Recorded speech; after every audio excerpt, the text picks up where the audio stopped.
हैं।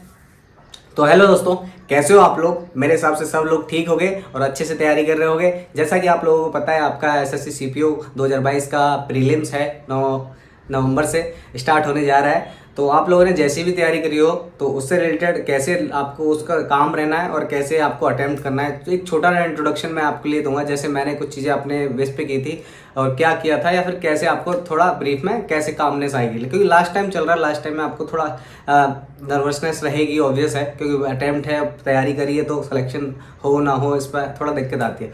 ठीक है, तो मैं अपने बारे में, जो लोग नहीं जानते मुझे, मेरा एक छोटा सा इंट्रोडक्शन दे देता हूँ। मैंने छोटी सी एग्जाम क्रैक करी है, एसएससी की 3 एग्जाम क्रैक हुई है मेरे से, ज़्यादा नहीं हुई, हालांकि बहुत फेलियर रहा है मेरा।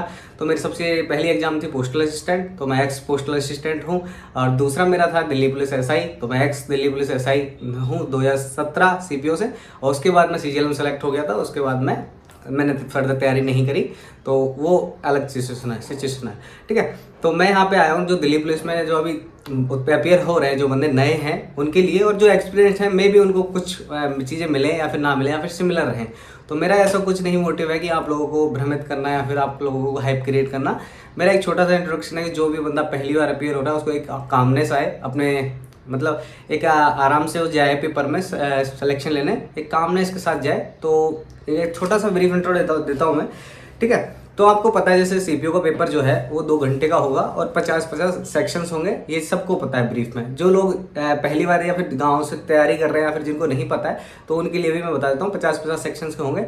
सबसे पहले सीक्वेंस आता है, कभी कभी मर्ज भी आ जाता है क्वेश्चन। ठीक है, तो अगर सीक्वेंस में आएगा तो सीक्वेंस ऐसा आता है, सबसे पहले रीजनिंग आती है, फिर उसके बाद जीके आती है, एंड देन इंग्लिश, नहीं मैथ एंड देन इंग्लिश। ठीक है, ये वाला सीक्वेंस चलता है। लेकिन कभी कभी मिक्स भी एसएससी डाल देता है कि बीच में क्वेश्चन डाल दिए, लेकिन चांसेस हाई हैं कि सेक्शन वाइज ही डालेगा एसएससी, कि इंग्लिश का अलग डाल दिया, ये सेक्शन वाइज एक 50-50 क्वेश्चन आपके डालेगा। ठीक है, तो आपको करना क्या है, देखो अटेम्प्ट करने का लास्ट में बताऊंगा मैं कैसे अटेम्प्ट करना है। पहले आप सोचो कि इस 3 दिनों में आप करने क्या वाले हो। जैसे आज है, अपनी तारीख है, कितनी तारीख है, 6 तारीख है, तो आज है 6 नवंबर। ठीक है, तो 6 नवंबर से लेके आपको 9 नवंबर, मतलब आज 6, 7, 8, ये 3 दिन आपको क्या करना है। ठीक है, तो आपको जैसे आपको ये तो पता चल गया होगा एडमिट कार्ड से, तो आपका एग्जाम कब है। ठीक है, टाइमिंग आपको पता चल गई और आपने पढ़ लिया है, तो पढ़ लिया है, पहले उस पर डिस्कस करते हैं। आपको पढ़ लिया है, उसका रिवीजन कैसे करना है। ठीक है, तो जैसे आप मान लीजिए आपने मैथ का पढ़ लिया अच्छे से, तो मैथ में आपने प्रैक्टिस सेट दिए होंगे, आपने क्वेश्चन पढ़े होंगे, आपने थ्योरी पढ़ी होगी, तो उससे रिलेटेड आपको कुछ नहीं करना, प्रैक्टिस वगैरह छोड़ दीजिए। आपको जो करना है मैं बता रहा हूँ वो कीजिए। 2 पन्ने की, 1 पन्ने की, आपने अगर फॉर्मूला नहीं बनाए हो तो एक फॉर्मूला बनाइए, समरी बनाइए। ठीक है, तो समरी आपकी बन गई होगी, जो लोग अच्छे से तैयारी कर रहे हैं उनकी ऑलरेडी प्रिपेयर होगी। ठीक है, उसको रिवाइज करना है। एक भी फॉर्मूला, सिंगल फॉर्मूला आपको ऐसा नहीं होना चाहिए कि छूट जाए, क्योंकि ऐसे जो सीपीयू है उसमें फॉर्मूला बेस्ड क्वेश्चन भी आते हैं, तो आपके कई क्वेश्चन होंगे जो सिर्फ फॉर्मूला बेस्ड हो जाएंगे, तो वो आपको बिल्कुल करने ही करने हैं। उनको अगर छोड़ दिया आपने तो आप मैदान से, एक रेस से पहले से ही आप पीछे रह जाओगे। और प्री में पीछे रहना किसी भी तरीके से नहीं माना जा सकता कि आप पीछे रहो। प्री में आप पीछे मत रहो, बस सीधा सही है। ठीक है, जो बंदे जिन्होंने अभी फॉर्मूला नहीं बनाया है, या फिर जिन्होंने ऐसा किया है कि मैं एडवांस नहीं पढ़ रहा, मैं अर्थमेटिक्स से ही सिलेक्शन लूंगा, या फिर कुछ लोग होते हैं बिगिनर में कि वो चाहते हैं कि यार मेरे पे ये नहीं हो रहा तो मैं इसको छोड़ देता हूँ, जैसे त्रिभुज, ट्राइंगल वगैरह, ये एडवांस वाली जो चीज़ें हैं, त्रिभुज मतलब सर्कल वगैरह, तो वो बिल्कुल नहीं पढ़ते, या फिर पढ़ते हैं तो बिल्कुल आधा अधूरे प्रैक्टिस क्वेश्चन कर लेते हैं। मैं उनसे ये कह रहा हूँ कि आप फॉर्मूले सारे रिवाइज कर लो, जैसे बेलन से लेके बाल्टी, शंकु, छिन्नक, हिंदी बोल रहा हूँ क्योंकि इंग्लिश में मेरे को इतना नहीं कंफर्ट है। ठीक है, तो जितने भी फॉर्मूले, आपको एक एक फॉर्मूला याद होना चाहिए और एक एक क्वेश्चन इनके आने चाहिए। ठीक है, क्योंकि आपने प्रैक्टिस करी तो आपको आते होंगे जनरली, इतनी कोई बड़ी इश्यू नहीं है। तो आपको क्या करना है, ये फॉर्मूले की बुकलेट, मतलब 1-2 पन्ने बनाने हैं। आज आदमी जैसे 6 तारीख है तो आज मैथ का बना लो, हाँ, या फिर आपने बना लिया होगा तो उसको रिवाइज कर लो। ठीक है, और दूसरा काम ये करना है, जैसे आपने मॉक दिए हैं या फिर कोई बुक लगाई है तो उसमें गोले लगाए होंगे आपने कि ये टफ है, ये मेरे से हो नहीं रहा, या फिर इसको मैं भूल जाता हूँ, तो उस कॉन्सेप्ट को रिवाइज कीजिए, उस पर ज़्यादा से ज़्यादा वर्क कीजिए। ठीक है, यही चीज़ें, नए क्वेश्चन आपको नहीं पढ़ने, नई चीज़ें आपको नहीं पढ़नी। अगर आप अभी तक आपने अर्थमेटिक पढ़ी है तो सिर्फ अर्थमेटिक पढ़िए और एडवांस के फॉर्मूले देख जाइए, क्योंकि आपको बेसिक नॉलेज तो होगी। ठीक है, तो ये आपका मैथ का हो गया कि मैथ में आपको कुछ नहीं करना। एक तो आपने जो मॉक लगाए हैं उसको देखना है, मॉक लगा के मॉक में जो गलतियां हुई हैं अपनी बुक मार्क में आपने रखा होगा, तो वहाँ से आपको देखना है कि बुक मार्क में क्या क्या मैंने रखा है और कैसे मेरे को सॉल्व करना है। ठीक है, जो भी गलतियां हो रही हैं आपकी छोटी से छोटी, आपको लगता है कि ये क्वेश्चन मेरा 2 मिनट खा रहा है, जैसे कोई भी क्वेश्चन आपको लगता है कि मेरा यार SI और CI वाले जो क्वेश्चन होते हैं, अगर किस्त वाला क्वेश्चन आ गया वो मेरे दिमाग से स्किप हो जाता है और मेरे को 2 मिनट लगती है उसमें, तो उस क्वेश्चन को आपके पहली बार में अटेम्प्ट नहीं करना। जब आप मॉक दोगे, मतलब जब आप एग्जाम में अपियर होगे, तो आपको ये करना है कि जो क्वेश्चन आपको टफ देता है, फीलिंग कि ये टफ है और मेरे को इसमें टाइम लगने वाला है, उसको पहले बार में अटेम्प्ट मत करना। अगर आपने अटेम्प्ट किया और आपका नहीं हुआ तो आपका अगला क्वेश्चन श्योर गलत हो जाएगा। ठीक है, ये अनुभव से है और ये चीज़ें आप आज मॉक दे लेना। जैसे आज वो बताऊंगा कैसे लास्ट में। ठीक है, तो आपको ये हो गया मैथ का, तो ये हो गया आपको कि आपको अड़ियल टट्टू नहीं बनना बिल्कुल भी, और आपको जो क्वेश्चन आपको वीकनेस है आपकी उसको भिड़ना नहीं है वहाँ, वो लास्ट में सेकंड राउंड में पेलेगा उसको। ठीक है, वर्ड थोड़े मिस वर्ड हो जाएंगे यूज, ठीक है, उसकी टेंशन मत करना क्योंकि आ जाते हैं फीलिंग के साथ, स्टूडेंट हैं, सबकी फीलिंग सेम होती है। ठीक है, तो मैथ का एक छोटी समरी थी, आपको रिवाइज करने हैं फॉर्मूले, और आपकी जो गलतियां आपने फाइंड करी हैं कि इस एरिया में वीक हूँ तो इस एरिया को मेरे को लास्ट में टच करना है, या कि इसके फॉर्मूले ही याद है मुझे, मेरी इतनी प्रैक्टिस नहीं है, तो एक दूसरा राउंड लेके, मतलब फर्स्ट राउंड आप पेपर दोगे उसमें राउंड लेके और वापस आना है। अब टाइमिंग मैं लास्ट में बता दूंगा आपको कितनी टाइमिंग आपके लिए आइडियल होनी चाहिए। ठीक है, और बाकी जो आपकी सिचुएशन है वो अलग अलग है। तो मैथ का अपन ने कर लिया, एक छोटी सी समरी होगी मैथ का आपका हो गया। इसके बाद जीके का कैसे करोगे, जीके आएगी। ठीक है, तो जीके का आप ऐसे करोगे, जीके को आपको ऐसा करना है कि एक क्वेश्चन आपने पढ़ा, 2 बार से ज़्यादा उस क्वेश्चन को पढ़ना मत। अगर आपने 2 बार से ज़्यादा क्वेश्चन पढ़ा और उसके ऑप्शन 2-4 बार पढ़ लिए तो आपको क्वेश्चन लगेगा कि मेरे को तो आता है और ये सारे ऑप्शन आंसर हो सकते हैं। ठीक है, तो ये जिनको जीके बिल्कुल कंठस्थ याद है वो उन्हीं क्वेश्चन से भिड़ें और जीके को ज़्यादा टाइमिंग ना दें। जैसे 50 क्वेश्चन है 10 मिनट में दे के भाग जाएँ, जो आ रहा है 20-25 क्वेश्चन, 15 क्वेश्चन एक फर्स्ट राउंड में जितने आ रहे हैं करके निकल जाओ। ठीक है, सीधा सा है, जीके में कोई तेल नहीं करने। आपको पढ़ना क्या है लास्ट टाइम पे वो देख लो। जैसे अभी के टाइम पे आपने कहीं से मैगजीन फॉलो करी होगी तो उस मैगजीन में अपने हिसाब से लगाते हैं अपने, ये इंपॉर्टेंट है वो इंपॉर्टेंट है, या फिर कोई मंथली मैगजीन जैसे ही फॉलो करोगी तो उस चीज़ को रिवाइज कर लो। जैसे अभी 3-4 लास्ट के 3 मंथ है उनकी तो रिवाइज कर लो। ज़्यादा प्रीवियस में आपने इंपॉर्टेंट लगाए तो ठीक, वरना लास्ट के 3 मंथ तो रिवाइज कर ही सकते हो। मतलब एक वीडियो देख सकते हो, खाते टाइम देख लो, सोते टाइम देख लो, क्योंकि यार टाइम ऐसा ही चल रहा है। अपने आप को बिजी रखो। अगर आपने नहीं रखा बिजी तो आपके ख्याल आएंगे, या सिलेक्शन नहीं होगा, मार्क्स ज़्यादा आएंगे, तो ऐसी टेंशन होगी, तो उससे बचे रहोगे। ठीक है, तो जीके क्या इस टाइम पे ऐसा होता है कि आपका मैथ पढ़ने का मन नहीं है तो जीके पढ़ लो। जीके में बस देख लो वीडियो लेटेस्ट 2-3 बार। जैसे आज देख ली एक महीने की वीडियो वाली समरी, 100 क्वेश्चन डाले हैं किसी ने, अब डालेगा हर किसी ने, होंगे किसी ना किसी टीचर ने, तो जिसको आप फॉलो कर रहे हो। ठीक है, ऑब्वियस है। तो यहाँ पे जीके का हो गया आपका, फर्स्ट राउंड कंप्लीट कर लिया। सेकंड राउंड में आपको बताऊंगा कैसे करना है। ठीक है, तो इसके बाद फर्स्ट राउंड की क्वेरी चल रही है, इसके बाद आप रीजनिंग पे जाते हो। तो रीजनिंग में सेम क्वेश्चन है, जैसे आप मॉक दे रहे होगे तो मैं एक मॉक में आपके जो नंबर सीरीज वाले क्वेश्चन होते हैं, या फिर जैसे मेरे को टफ लगता है, जैसे मेरे को डेज वाले क्वेश्चन, कैलेंडर वाला कोई ईयर में आ जाए तो वो मेरे को थोड़ा टफ लगता है। तो अलग अलग बंदे की अलग अलग वीकनेसेस हैं। जैसे अब एक आएगा आकृति वाला क्वेश्चन आता है, उसमें आपने कैलकुलेट करवाता है कितने ट्राइंगल है, कितने क्या है, कितने कुछ है, तो उन क्वेश्चनों पे आपको तुक्के भी नहीं मारने और गलत अजम्पशन भी नहीं करना कि आप लगे रहो उसमें 2-3 मिनट। तो ऐसे क्वेश्चनों को फर्स्ट राउंड में स्किप करना है। स्किप करना एक सबसे मेजर पार्ट है इस एग्जाम का, क्योंकि 200 क्वेश्चंस हैं और 200 क्वेश्चंस में से आप अगर भिड़ भी गए तो आपके 200 क्वेश्चन आप शायद देख ना पाओ, अगर आप बिगिनर हो और आप पहली बार अटैम्प्ट कर रहे हो। जो लोग पहले से प्रिपेयर कर रहे हैं वो लोग आराम से कर जाएंगे। ठीक है, उनका एक छोटा सा मतलब कर जाएंगे। मैं बताऊंगा मैंने क्या किया था। अब ये चौथे बात इंग्लिश पे कर लेते हैं। तो इंग्लिश में आपको कुछ नहीं करना इस टाइम पे।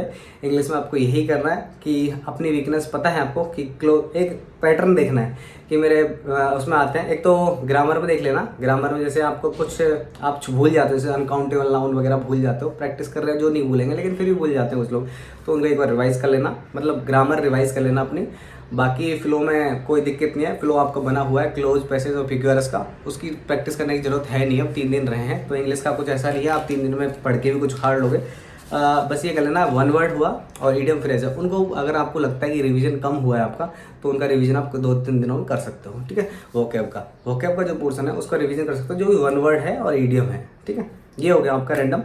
आपके चारों पॉइंट मैंने क्लियर करे। अब मैं बताता हूँ इनकी टाइमिंग क्या है और आपको अटैम्प्ट कैसे करना चाहिए। ठीक है, देखो आपका फर्स्ट राउंड में अगर आप जा रहे हो एग्जाम देने तो सबसे पहले रीजनिंग टक्कर मारेगी आपको। तो रीजनिंग में आपको क्या करना है कि आपको जितने क्वेश्चन हो रहे हैं फर्स्ट राउंड में निकलने हैं और आपको सिर्फ कितने मिनट लगाने हैं, 50 क्वेश्चन है और 30 मिनट में मतलब 50 क्वेश्चन आपने देखे 30 मिनट में आप निकल गए वहाँ से। जितने क्वेश्चन हुए मैं नहीं कह रहा 35 हो रहे हैं 20 हो रहे हैं मुझे नहीं पता, लेकिन आपके 35 क्वेश्चन मान के चल रहा हूँ। जनरली जो बिगिनर है उसके थोड़े आसपास कर लेना, 35 तो उसके भी हो जाने चाहिए मेरे हिसाब से। 30 मिनट में क्वेश्चन करके 35 निकल जाएगा, ठीक है। ये बिगिनर का भी हाल है और ये एडवांस वाले तो आगे कर लेंगे। मैं एडवांस की बात नहीं कर रहा, मैं एक नॉर्मल सिनेरियो मीडियोकर की बात कर रहा हूँ, ठीक है। तो आपने 50 क्वेश्चन देख लिए और 30 मिनट में देख लिए और 35 क्वेश्चन अटेम्प्ट करके आप निकल गए, ठीक है। दूसरा राउंड आपका क्या है, जीके का। तो जीके में आपके 10 मिनट मान लेते हैं हम। जीके 10 मिनट, किसी का 15 क्वेश्चन हो जाएंगे, किसी के 20 हो जाएंगे, ठीक है। नोट करके चल रहा हूँ मैं कि जनरली क्या सीन है। तो आपका 10 मिनट ये गया, 40 मिनट गए, ठीक है। उसके बाद मैथ आया। मैथ में आपको यही करना है। मैथ में आपको मान लीजिए कि आपने 50 क्वेश्चन देखे और मैथ आपकी ठीक ठाक है, मिडिल लेवल पे है, और आपके सिर्फ 35 क्वेश्चन होते हैं, ठीक है। 35 मिनट में आपके 35 क्वेश्चन होते हैं या फिर 25 क्वेश्चन होते हैं। जिसके अच्छी है थोड़ी वीडियो करे वो 35, एडवांस वालों की बात नहीं कर रहा, वो अपने निकाल लेंगे। और जिनका थोड़ा हल्का सीन है वो 25 क्वेश्चन मान लो, लेकिन 35 मिनट लगा दिए आपने इसमें, ठीक है। मैथ गई। इसके बाद इंग्लिश आती है। तो इंग्लिश में आपको सिर्फ 20 मिनट ही देनी है, और 20 मिनट में देखो सीधा सा है, जिसको आता है तो भी इंग्लिश करेगा, जिसको नहीं आता वो भी इंग्लिश करेगा। तो जिसको आता है वो 45 आराम से ले जाएगा अटैम्प्ट करके, 45 अटैम्प्ट मार लेगा अच्छे से। और जिसका थोड़ा कम है वो थोड़ा कम वाला, और जिसका बिल्कुल ही कम है वो 25 क्वेश्चन, ठीक है। 25 क्वेश्चन सही बात कर रहा हूँ मैं, तुक्के वगैरह में बिल्कुल बात नहीं करता। तुक्के आपको देने तो एक्स्ट्रा में दे लेना आप सेकंड राउंड में, ठीक है। तो फर्स्ट राउंड कंप्लीट होता है आपके 1 घंटा 35 मिनट कंप्लीट हो जाती है। और उसके अलावा आपके जो अटैम्प्ट हुए हैं, जो बच्चे बिगिनर हैं बिल्कुल, जिन्होंने बिल्कुल थोड़ा थोड़ा अटैम्प्ट किया है, तो उनके 100 क्वेश्चन हो रहे हैं। जैसे 35 रीजनिंग में, 15 जीके में और 25 इसमें, तो टोटल 100 क्वेश्चन उनके हो रहे हैं यहाँ पे। और जो एवरेज बनता है, एवरेज यानी कि मीडियम, तो उसके 35 मैंने रीजनिंग में लगाए और 20 जीके में, और 35 और 45 इंग्लिश के अच्छे मार्क्स होते हैं, कई मैथ्स में अच्छे हो जाएंगे। तो टोटल 135 उसका अटैम्प्ट मतलब क्लियर हो रहा है, 135 उसका अटैम्प्ट हो गया, ठीक है। अब इसके बाद क्या करना है आपको, सेकंड राउंड आपके बचे 25 मिनट बची, 1 घंटा 45 मिनट चला गया। अब आपके 25 मिनट बची, तो 25 मिनट में आपको क्या करना है। आपको आपका एक तो एग्जाम में जैसे आता है भाई पेपर लग रहा है, तो पेपर में देखो ऐसी चीज़ें आती हैं, ये गोला है, यहाँ पे आता है सेव, और यहाँ पे आता है बुक मार्क एंड सेव, ठीक है। मार्क एंड सेव, तो इस मार्क एंड सेव वाले जो कॉलम है इसको आपको यूज़ करना। और यहाँ पे इंस्ट्रक्शन जब आप पेपर देने जाओगे तो इंस्ट्रक्शन पढ़ लेना कि मार्क एंड सेव पे कौन सा कलर होगा। तो जब आप करोगे, जैसे ये क्वेश्चन मेरे को आ रहा है लेकिन मैं इसको रिकॉल बाद में करूँगा सेकंड राउंड में, या फिर पहली बार में अटैम्प्ट नहीं करना चाह रहा है, टफ है, टाइम लगेगा इसमें, तो यहाँ मार्क एंड सेव करके यहाँ पे कलर देख लेना ये कलर कौन सा है। तो जैसे ही आपका 1 घंटा 35 मिनट हो जाता है और आपको लगता है कि मेरी रीजनिंग अच्छी है, या फिर रीजनिंग में सीधे क्वेश्चन मेरे से हो जाते हैं, या फिर मैथ मैं कर लेता हूँ, उसी सब्जेक्ट पे जाना। जैसे जीके पे मत जाना, जीके पे मैं नहीं कहता, क्योंकि जीके में 2-3 बार आपने पढ़ा और जीके में आपने तुक्के ले लेते हो आप, और आम में भी 50% चांसेस आपके गिरने के रहते हैं, या फिर दोनों साइड है। तो मैं उसकी बातें नहीं करूँगा, वो आपका रिस्क है। लेकिन मैं कह रहा हूँ जो पोर्शन आपका स्ट्रॉन्ग है, जैसे मैथ और रीजनिंग, दोनों पोर्शन आपके स्ट्रॉन्ग माने जाते हैं, क्योंकि उन फैक्चुअल चीज़ें हैं और बिल्कुल आंसर अगर क्लैरिटी है तो क्लैरिटी के साथ आंसर आता है और आपको एक अच्छा गेम देके जाता है, ठीक है। तो सबसे पहले आप रीजनिंग पे जाएं। रीजनिंग में आप देखें कि जो क्वेश्चन आपको बिल्कुल हिट द मोमेंट लग रहा है कि हो जाएगा, श्योरिटी है कि हो जाएगा, कन्फ्यूजन नहीं है इसमें, मतलब हो तो जाएगा, बस टाइम लेगा, तो उसको फटाफट निपटा दें। और वहाँ से आप निपट के कुछ गेन कर लें। जैसे आपने माने कि आपने सिर्फ अटैम्प्ट 35 ही किए थे उस टाइम पे, ठीक है, तो 5 क्वेश्चन या 7 क्वेश्चन आपके निपट जाएंगे आसानी से बात कर रहा हूँ मैं, और मैक्सिमम निपटा तो अच्छी बात है। तो 5-7 क्वेश्चन का गेन यहाँ से मिल जाएगा आपको इजीली। और जो थोड़ा बहुत आप तुक्के मारोगे उनकी बातें मैं नहीं कर रहा हूँ, मैं एकदम एग्जैक्ट बातें कर रहा हूँ, क्योंकि रीजनिंग, मैथ और जीके में एग्जैक्ट ही होता है। जीके और इंग्लिश में आप गैस मारते हो, मैथ और रीजनिंग में तो मतलब श्योरिटी होती है, ठीक है। तो रीजनिंग में 5 से 7 क्वेश्चन और गेन हो गए आपके, ठीक है। उसके बाद आप आए जीके पे। जीके ज़्यादा देखना मत, 1-2 क्वेश्चन देख लेना फटाफट, अगर आपको लग रहा है तो ठीक है, वरना छोड़ देना जीके। जीके फर्स्ट अटैम्प्ट के अलावा सेकंड राउंड में आने की जरूरत नहीं है। बहुत रेयर केस है जब आपको लेना हो एक गैस कि अब मेरे कम पड़ रहे हैं टोटल, थोड़ा बढ़ाने के लिए, ठीक है। उसके बाद मैथ पे आना। तो मैथ पे फटाफट करना वही सेकंड राउंड वाला खेल, जिसमें आपको लग रहा है कि हो जाएगा, टाइम लगेगा, उसको निपटा देना। तो 5 से 7 क्वेश्चन यहाँ निपटा देना, क्योंकि आपके पास 25 मिनट है। तो 25 मिनट है, एक मिनट में अगर एक क्वेश्चन निपटाओगे तो भी आपका काम हो जाएगा, ठीक है। इसके बाद इंग्लिश में तो कुछ बचा ही नहीं है। इंग्लिश में तो आप पहले अटैम्प्ट में ही मोस्टली क्वेश्चन कर लोगे। लेकिन जो लोग ऐसे हैं जिनको क्लोज देख के डर लगता है, जिनका ऐसा सीन है कि वो छोड़ देते हैं क्लोज को, तो भाई पेपर में एक चीज़ ध्यान रखना कि पेपर पूरा देखना और क्या क्वेश्चन है और क्यों है। जैसे क्लोज देख के पैसेज को मत छोड़ देना कि पैसेज आया हो आपने क्लोज मान लिया और छोड़ दिया हो, क्योंकि ये गलती मैं कर चुका हूँ। CGL में मैंने की थी ये गलतियाँ। और बस अब मैं अपना बताता हूँ कि मैंने कैसे किया था। मेरा क्या सीन था, तो मेरा ऐसा सीन था, मैं लास्ट से ध्यान है मुझे, मेरे इंग्लिश के लिए 45 मिनट बच गए थे। एंड मेरा जो जी मतलब रीजनिंग वाला पार्ट था वो 30 मिनट से पहले कर दिया था टोटल। मतलब मैं मैथ सॉल्व करके जब गया था तो मेरे को 1.25 घंटा हुआ था, यानी 1 घंटा 15 मिनट और 45 मिनट मेरी रिमेनिंग थी, और 20 मिनट में निपटा दिया इंग्लिश को जैसे तैसे। कुल मिला के मेरा जो अटेम्प्ट रहा उस टाइम पे 2018, मेरी तैयारी इतनी अच्छी नहीं थी उस टाइम पे क्योंकि मैं भी स्ट्रगलर था और सीजीएल की तैयारी करते करते मैंने दिया था, मेरा मोटिव था नहीं। तो मेरा जो अटेम्प्ट था 158 अटेम्प्ट था, सिर्फ 158 नंबर 2017 सीपीओ में, ठीक है। अब मेरे मार्क्स कितने आए? मेरे मार्क्स आए 138.5। तो मेरा देख लो एक्यूरेसी कितना है मेरा, 85 से 90 से ऊपर ही, मतलब इतना एक्यूरेसी रहता है मेरा। तो कुछ लोग होंगे जिनको तुक्कों पे भरोसा नहीं होगा, अपने तुक्के उनके जीवन के पता हो गए उनको कि मैं 35 में से 35 अगर तुक्के मारूं तो मेरे 3 या 4 लगेंगे। तो भाई आप तुक्के मत देना, मैं आपसे रिक्वेस्ट कर रहा हूँ कि आप लोग तुक्के मत देना, क्योंकि तुक्के जिन लोगों के लगते हैं जो थोड़े उनका सोच अलग होता है। मतलब ऐसा मान लो कि कुछ का लक भी हो सकता है, कुछ ने ज़्यादा पढ़ लिया हो, फिर 2 ऑप्शन में तुक्के मार रहे हो और एक रैंडम ऐसे तुक्के मार रहे हो, तो फ़र्क है, ठीक है। तो जब अपने को तुक्के मारने होंगे तो 2 में अगर 2 ऑप्शन में मार रहे हो तो मार लेना नॉर्मल बंदे। लेकिन जो ऐसे करके मारते हैं ना, सी ऑप्शन डी ऑप्शन ऐसे करके, कईयों को होता है जो सिलेक्टेड होते हैं तो वो पूरे क्वेश्चन अटैम्प्ट करते हैं, तो मैं उनकी बातें नहीं कर रहा। मैं एक नॉर्मल सिनेरियो में जो सिंसियर है उसको जॉब चाहिए, वो रिस्क नहीं लेना चाहता अपनी ज़िंदगी में, भाई तुक्के नहीं मारूंगा मैं, वो नहीं चाहता कि मेरी ज़िंदगी उस पर चलेगी। मेरे यार वो 3 क्वेश्चन सही हो गए तो मेरा सिलेक्शन हो जाएगा और 2 क्वेश्चन नहीं हुए तो मेरा नहीं होगा, तो उस में मत जीना। कुछ गैस लेना पॉसिबल है क्योंकि 2 ऑप्शन जब आएंगे तो आपको लेना चाहिए, ऑब्वियस है, ठीक है। तो देखो टाइमिंग का आपने बात की, हालांकि रैंडम हुई है बातें, मैंने कोई सीक्वेंस नहीं बनाया है क्योंकि मेरे को काफ़ी टाइम हो गया और मेरे पास इतना टाइम भी नहीं रहता कि मैं एक सीक्वेंस बनाऊँ, टोटल एक यूट्यूबर की तरह परमानेंट करूँ। मैंने एक जनरली फीलिंग शेयर की अपनी कि आपको कैसा करना चाहिए, क्योंकि मैंने कैसे किया था वो मैंने आपको ऐसा शेयर किया, ठीक है। और एक चीज़ यहाँ ध्यान रखना, जितना भी आपने पढ़ा है उसका बस आउटपुट निकालो कि आपने अगर 100 नंबर का पढ़ा है तो आप 110 का आउटपुट दे के आओ वहाँ पे, बस ये आपकी कॉन्फिडेंस में रहना चाहिए। मैं नहीं कह रहा कि आप टॉपर से कंपेयर, मतलब टॉपर की चीज़ें देखो, 200 में से जिसके 200 आ रहे हैं या फिर 150 से ऊपर जा रहा है अपना दोस्त, उससे मतलब मत रखो इतना। अपनी मस्ती में मस्त रहो कि यार मेरे 100 आ रहे हैं तो मेरे को एग्जाम में 100 से तो ज़्यादा लाने ही लाने हैं, इससे कम मैं डिज़र्व नहीं करता, क्योंकि सीधा सा है, क्योंकि अब एग्जाम में ज़्यादा ही आते हैं। अगर सिंसियर आप तैयारी करो तो आपके मार्क्स ज़्यादा ही आएंगे, ऑब्वियस है। जैसे आपके 130 चल रहे हैं तो 140 आएंगे। एग्जाम का सिनेरियो अलग होता है अगर आपने सिंसियर तैयारी करी ना, और सिंसियरिटी में होता है कि आप मॉक भी उसी टाइम पे, अब जैसे आपका टाइमिंग है 3 से 5 है, जो भी शिफ्ट है 9 तारीख से, तो उस शिफ्ट पे मॉक दे लेना। जैसे आज आपको लग रहा है कि 10 बजे से स्टार्ट है, या फिर कल आपका 10 बजे, परसों टेस्ट है, तो उस टाइमिंग पे आप मॉक दे लेना, जिससे आपको कॉन्फिडेंस आएगा कि यार हाँ इस टाइमिंग पे ठीक है। और थोड़ा डिस्टर्बेंस भी कर लेना, जैसे खट खट मम्मी कुछ कर रही है किचन में तो वो खट खट की आवाज़ सुननी आनी चाहिए अपने को, क्योंकि एग्जामिनर भी बीच में आएगा फिंगरप्रिंट लेने वगैरह वगैरह वगैरह, तो बीच में डिस्टर्बेंस रहता है। तो उस डिस्टर्बेंस को लेके कंसिडर करके 2-3 दिन मॉक दे लेना। और मॉक के बिल्कुल मार्क्स मत देखना, marks in the sense depress मत होना, वो सीखना गलती कहाँ कर रहे हो आप, किस क्वेश्चन से भिड़ रहे हो, तो उस क्वेश्चन से एग्जाम में मत भिड़ना। बस 3 दिन में ये सीख लेना और रिवीजन अच्छे से करो। वीडियो लंबी हो जाएगी मुझे पता है, लेकिन वीडियो का मैं इस टाइम नहीं देख रहा कितनी लंबी हो जाएगी या फिर कितने लोग देखेंगे वगैरह वगैरह, लेकिन जो लोग देखेंगे उनके लिए थोड़ी सी एक पॉजिटिविटी साइड मेरी साइड से है। तो मस्ती से दिएगा पेपर, अपना रिवीजन बढ़िया कीजिएगा। एक मैथ के लिए पेपर बना लो, जिसने नहीं बनाया, जिसने बना लिया वो रिवीजन करो उसका, एक फार्मूला छोड़ना मत, सिंगल चाहे फार्मूला बेस्ड क्वेश्चन हो उसको तो छोड़ना ही मत, ठीक है। प्रीवियस ईयर में जो आपने लगाया बोले ये क्वेश्चन मेरे से नहीं हो रहा या फिर ये क्वेश्चन मेरे को अटका रहा है, उसका रिवीजन देख लो।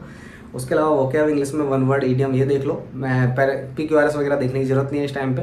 ग्रामर के रूल पढ़ सकते हो अगर आपका मन नहीं लग रहा, आपको लगता है कुछ चीज़ें मेरे को पढ़नी चाहिए, तो अनकाउंटेबल नाउन वगैरह वगैरह कुछ है चीज़ें ये रन में फाइंड करने के काम आती हैं, तो वो पढ़ लेना। उसके अलावा इंग्लिश में कुछ ऐसा नहीं है जो आपको पढ़ना चाहिए इस टाइम पे, ठीक है। आपका रिवीजन बनता है वोकैब का, बस वही बनता है, और ग्रामर के कुछ रूल्स अगर भूल जाते हो तो इंग्लिश का कुछ नहीं बनता। जीके का बनता है इस टाइम पे। जीके का आपका मंथली जो मैगजीन है उसमें से जो भी क्वेश्चन हैं आपको रिवाइज करने चाहिए ज़्यादा से ज़्यादा, ठीक है। तो आपको ज़्यादा से ज़्यादा रिवाइज करनी चाहिए इस टाइम पे जीके और मैथ के क्वेश्चन और रीजनिंग की कुछ चीज़ें जो आपको परेशान करती हैं। जैसे आपका क्लॉक है, क्लॉक में क्वेश्चन आपको कैसे सॉल्व होते हैं, नहीं उसमें कैलेंडर में तो कुछ क्वेश्चन है, चित्र वाला क्वेश्चन है उसमें कैसे अपन फाइंड करते हैं फटाफट, तो वो चीज़ें आप देख लेना। आपकी कमजोरियाँ उनको रिवाइज करना है, मैं इंग्लिश पे बिल्कुल ज़्यादा भरोसा मत करना, जीके में पढ़ना है, जीके इस टाइम में पढ़ने में बहुत फ़ायदा रहता है। मे भी आप पढ़ो कल और आपका अगले दिन पेपर में आ जाए तो ये किस्मत है आपकी, ठीक है। जीके के साथ पढ़ना है, मैथ का रिवीजन करना है, रीजनिंग में एक शॉर्ट समरी देके जो चैप्टर आपको ख़राब लगता है उससे बचना है और उसकी कुछ चीज़ें अपडेट करनी है, ठीक है। मे भी ये वीडियो ज़्यादा अच्छी ना रही हो, मुझे नहीं पता वीडियो कैसी रहेगी, बस ये है कि मैंने ट्राई किया है कि मेरी तरफ से एक छोटा सा वीडियो आप लोगों के लिए कि बेस्ट ऑफ लक, अच्छे से तैयारी करना, एक कामनेस के साथ जाना।